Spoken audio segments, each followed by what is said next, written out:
She is a girl transformed. With oxygen now pulsing properly through Hala's body, it's as though the life has rushed back in. Her complex congenital heart defect couldn't be treated in Gaza, so a team at the Royal Brompton in London carried out the surgery, funded by the charity Chain of Hope. The surgeon, Professor Lacour Gaillet, says he's fixed her plumbing. There was very little blood going to the lungs. We operated in emergency on a Monday morning. We fixed what we had to fix, enlarged the pulmonary artery, and closed the hole, and she did well. It is an operation that works well. I mean, with very limited mortality, and they recover beautifully, which is amazing. Is immediately they become pink, and saturation is normal, and they go back to life and behave like a normal little child, you know? Hello, Assalamu alaikum. Just 2 weeks ago, her life was a world away. Hala was a listless child sleeping on the floor of a UN school in Gaza, sheltering from Israeli airstrikes. Her home had already been destroyed in the bombing, a single oxygen cylinder keeping her alive. When she is tired, she is completely dying. Without this medication, she will be gone.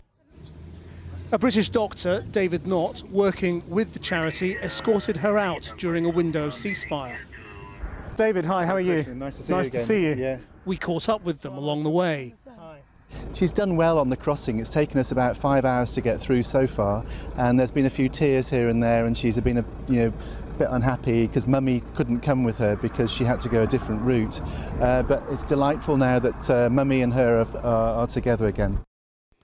And Knott says the flight to Britain was literally heart-stopping. At about halfway through the flight, she collapsed. And she was completely white, she was pulseless, and the heart stopped. So there was a frantic half a minute of me trying to revive her. I gave her a couple of puffs in her face and then did some cardiac massage, turned the oxygen right up to 6 litres, and then she suddenly revived herself. Hala's set to leave hospital tomorrow and will be cleared to fly home within a couple of weeks. Her mother, delighted at her daughter's health, remains terrified about returning to the floor of that UN school. I have got to go back. My husband is there with our other children. Our house has been destroyed and they are still living in the schools there. So they're still in that school? No. No. So are you going to have to take Hala back to that school?